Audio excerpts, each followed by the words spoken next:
Hi, my name is Tim Smith. I'm from MotVind UK. Now, MotVind UK is a not-for-profit organisation, and we share experience, news, information from groups fighting wind farms throughout the UK, throughout Scandinavia, throughout Europe. My background is in engineering, in particular refrigeration engineering and control and monitoring systems, which is computers and all that sort of thing. I'm also a drone pilot. I fly drones for drone search and rescue for lost dogs, and I film countryside, so it's quite useful when we're looking at wind farm developments. Now, what my motivation is I've got 3 wind turbines behind my property. They're not mine. They were here before I bought the property, but I believe they've had quite a significant impact on my health, also that of my ex-wife and my neighbours, as it turns out, also one of my alpacas, possibly. Nothing you can really point a finger at and say, yes, that is definitely the result of the wind farms, but too much coincidence, really. Being an engineer by trade, I tend not to believe in coincidence too much. Neither do I believe in glossy PR nor bought science. And there's a lot of that in the wind farm industry. There's millions being spent buying scientific reports to say what the developers want them to say. Well, it don't wash on me. So what we're here to do is to help local communities like yourselves get their head around what could be coming, and to understand how these projects go through the planning system and what you can do to oppose them. And we've started off with another project, 2 in Hull, and we've looked into that. We've made a representation to the planning officer, and we've now registered with PEDU, the planning authority, so that when new projects come up or when a project status changes, we get consulted, which is nice. But what I can tell you is we've got quite a good understanding now of how the process works, and it's actually quite encouraging. For 2 in Hull, the planning inspector has been pretty diligent. They've put a 4-month delay on things. Oh, sorry, not 4 months. I think they've got until November to get further representations in, and then there will be another consultation period because the inspector isn't happy that he or she has got the information that they need. So that's a pretty good sign, to be honest. I'm encouraged by that.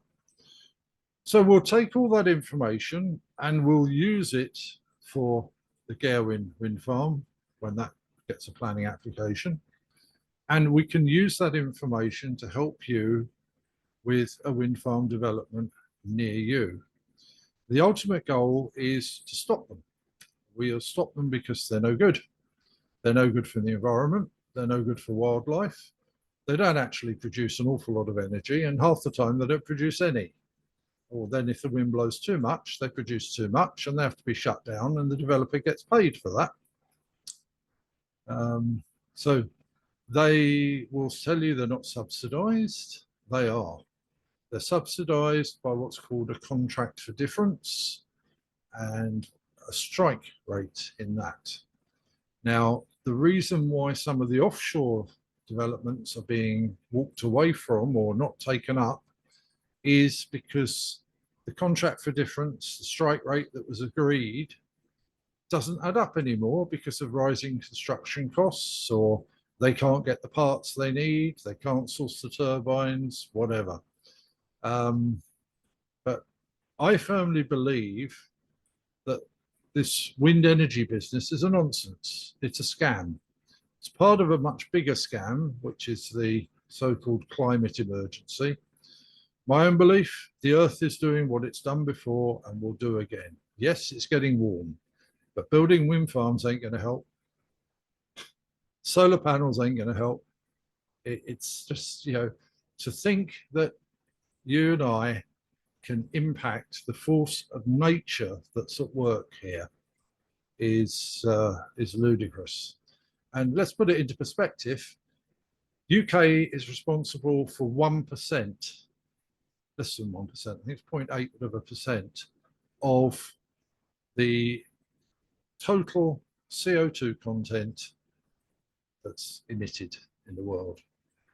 So it's one analogy I've seen is to say, right, okay, let's close all the traffic on the Brooklyn Bridge and let's sweep the bridge because there is a grain of sugar on the tarmac.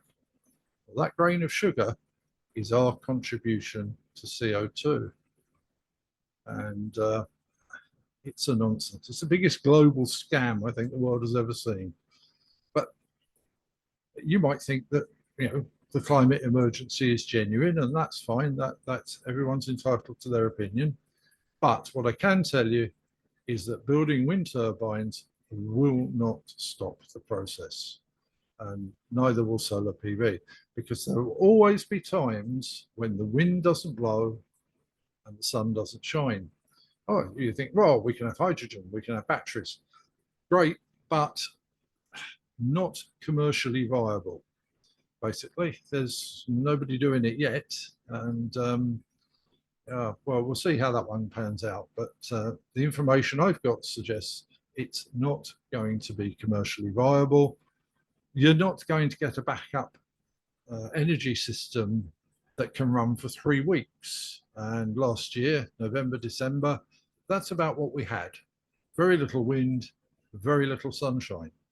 So, you know, we fire up the combined gas cycle turbines.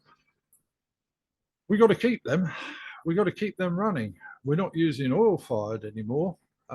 We're not really using coal, but we are keeping it, and we do fire it up from time to time if it looks like the grid can't cope. Now, it's all well and good saying, well, at the moment, wind's providing 25% of our energy. Great. But that's 25% of a relatively low demand. It's not cold. We've got probably 25, 30 gigawatts demand at the moment. I'm not looking at GridWatch right now, but that's the one to watch if you want to find that out.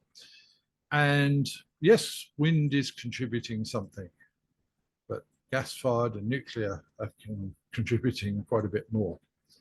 And when wind tails off, what happens then? Solar? Well, not if it's dark. The biggest battery banks in the world are looking at about 2 hours capacity. So, you know, well, that's not going to get you through the night. It's just craziness. But there we go. So we're here to help. I'm here on Facebook Messenger most of the time. I'm available. If anyone wants to ask me a question, fire away. I'll do my best to answer it or find the information that will answer it better than I can. And hopefully, you know, we can organise some Zoom meetings and I can meet you and try and explain. You'll see me put out the begging bowl from time to time for MotVind UK, Facebook. We've got a GoFundMe campaign. What we're actually trying to fund is a new computer, so we can help you better with things like 3D models. What I would say, if you don't trust my motives, that's fine. I don't earn a cent off this. It actually costs me money. So, you know, there you go. My conscience is clear. So I hope to be able to help you. And, you know, there's a few of us around the world that will and are happy to. So there you go. Enjoy the rest of your day.